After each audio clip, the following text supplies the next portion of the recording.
भूकंप की वजह से अब तक 700 से ज्यादा लोगों की जान गई है। अकेले म्यांमार में 694 लोगों की जान चली गई है, जिसकी पुष्टि कर दी गई है।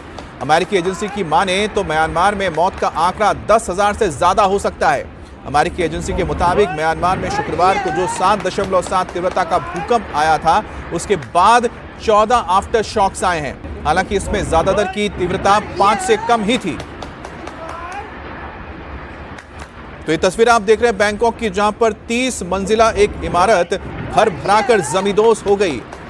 इसका निर्माण कार्य चल रहा था, लेकिन भूकंप के तेज झटकों को यह इमारत सह नहीं पाई और देखते ही देखते आंखों के सामने ओझल हो गई और धूल का ये जो गुबार उठा, इसमें कहीं समा गई। और बताया गया है कि जो मजदूर काम कर रहे थे जिस वक्त ये घटना हुई थी, वो इस हादसे की जद में आ गए, जिनकी तलाशी के लिए अभी भी रेस्क्यू ऑपरेशन चलाया जा रहा है। अब अलग अलग जो तस्वीरें आप देख रहे हैं, इससे आप समझ सकते हैं कि जिस वक्त ये भूकंप आया उस वक्त किस तरह का कोहराम मचा था। जो लोग स्टेशन पर मौजूद थे वो डर गए, क्योंकि जो ट्रेन है वो हिचकोले खाने लगी। जिस तरह से नाव हिचकोले खाती है पानी में, उसी तरह से जो लोग बड़े बड़े इमारतों में थे, ऊंची मंजिला इमारतों पे थे, उनकी जान पर जान बनाई। ये देखिए किस तरह से हॉस्पिटल के अंदर की तस्वीर देख रहे हैं, जहां इंक्यूबेटर्स रखे गए हैं, यानी छोटे बच्चे, नवजात बच्चों के लिए जहां पर ये वार्ड है, वहां पर जो नर्सें हैं संभाल नहीं पा रही इन छोटे छोटे बच्चों को। कोई गोद में लेकिन बच्चों को संभालने की कोशिश कर रहा है। तो आप समझ सकते हैं कि ये चीन की तस्वीर है। तो कहां बैंकॉक, कहां पर म्यांमार और कहां पर चीन। तो कितना बड़ा एरिया था जो प्रभावित हुआ है। यह तस्वीर उसकी एक सबसे बड़ी जीती जागती एक सबूत कह सकते हैं। तो यहां देखिए कि दो यहां पर नर्सें आपको नजर आ रही हैं। दोनों नर्सें किसी तरह से जो नवजात बच्चे हैं उन्हें संभाल रही हैं, और उनके लिए सभी बच्चों को संभालना मुश्किल इसलिए हो रहा है कि लगातार ये बिल्डिंग या जो इमारत है हिल रही है। बैंकॉक में भूकंप कितना तेज और कितना भयानक था, इसका अंदाजा आप इस तस्वीर से भी लगा सकते हैं। बैंकॉक में धरती ऐसी कांपी कि सब कुछ हिला डाला। कैसे पूरा कमरा हिल रहा है, इसकी तस्वीर आप देख सकते हैं।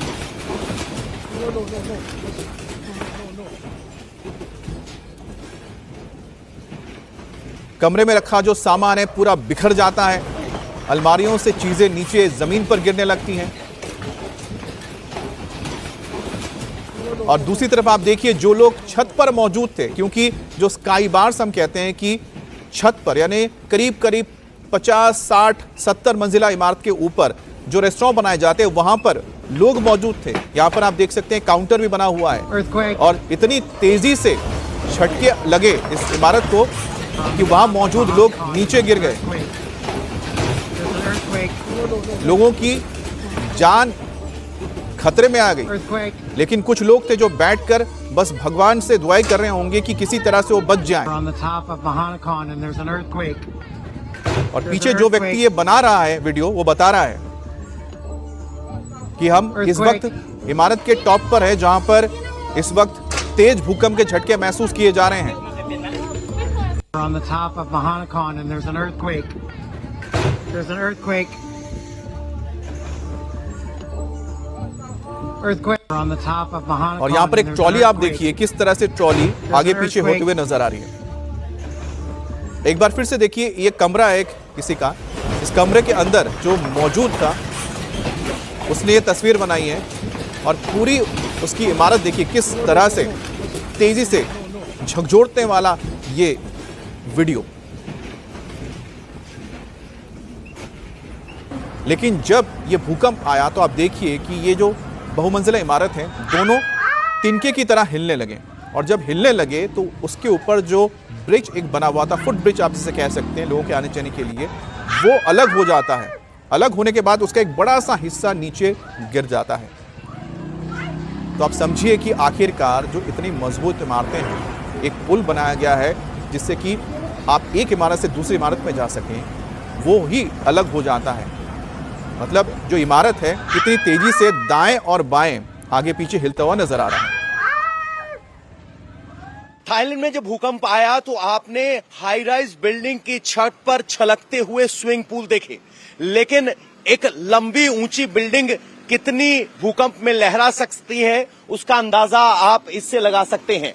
पार्क ओरिजिन ये बिल्डिंग है, इसकी अगर टॉप फ्लोर पे देखेंगे 33 मंजिल की बिल्डिंग है और इसकी दो टावर को जोड़ने के लिए एक बीच में ब्रिज बनाया गया था। लेकिन जब एक बड़ा भूकंप आया तो टावर लहराने लगी और वो बीच का ब्रिज कोलैप्स कर गया। इस कॉन्डोमिनियम में रहने वाले लोग, उनकी सांसें अटकी हुई थी। गनीमत ये रही कि बिल्डिंग का स्ट्रक्चर सेफ है, बस आपस में जोड़ने वाले दो ब्रिज अलग हैं। ये एक लग्जरी प्रोजेक्ट है और इसमें रहने वाले लोगों से हमने बात की। वो कैमरे पर नहीं आना चाहते, लेकिन उन्होंने बताया कि ये उनके जिंदगी का सबसे डरावना पल था जब उनका घर हवा में लहरा रहा था। और बैंकॉक में आए 7.7 तीव्रता के भूकंप ने किस तरह से तबाही मचाई है, इसका अंदाजा आप तबाह हुई इस बिल्डिंग को देखकर लगा सकते हैं। ये बैंकॉक की स्टेट ऑडिट बिल्डिंग है जो 33 मंजिला थी, अब पूरी तरह से जमींदोज हो चुकी है, अंडर कंस्ट्रक्शन में थी और मलबे के ढेर लगभग 5 मंजिल तक का है। तो जब भूकंप आया तो महज 7 सेकंड में यह बिल्डिंग धराशायी होगी। 80 से ज्यादा लोग मलबे में फंस गए।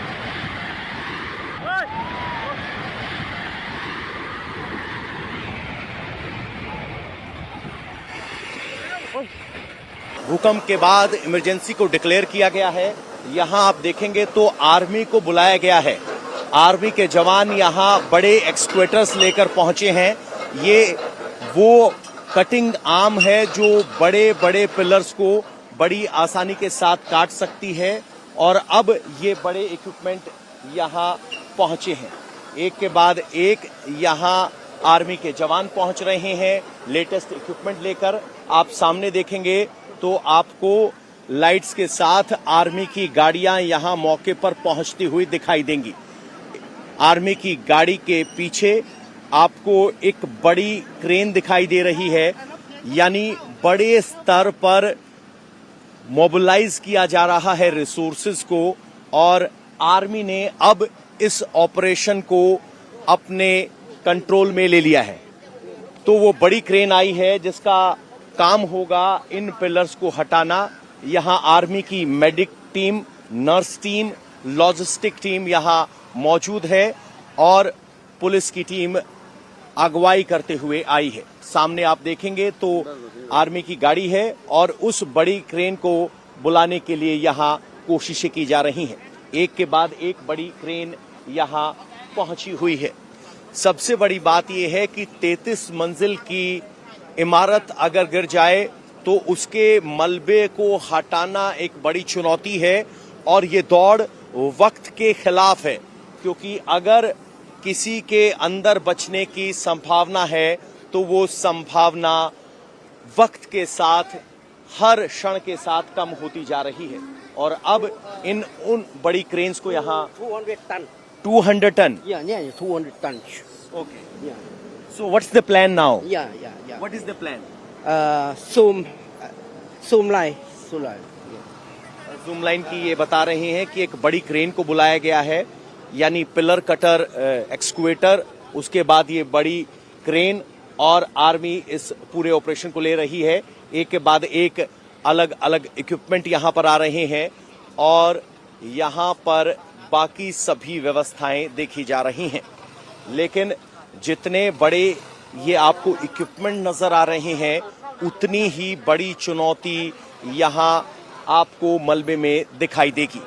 बड़ी क्रेन के बाद एक और यहाँ आप देखेंगे तो बाकी क्रेन के जो साइड एक्स्ट्रा वेट जिसको कहते हैं, क्रेन इस्तेमाल करने के लिए किए जाते हैं, वो एक्स्ट्रा वेट इन ट्रक में भरकर लाए गए हैं। और चुनौती मेरे पीछे दिखने वाला वो मलबे का पहाड़ है और इसी पहाड़ के नीचे 80 लोगों की जिंदगी अटकी हुई है, जिसको बचाने की कोशिश की जा रही है। और बैंकॉक में लोग अभी भी डरे और सहमे हुए हैं। कई लोगों ने अपने को खो दिया है, रेस्क्यू जारी है। कईयों को उम्मीद है कि फिर अपनों से मिल सकेंगे।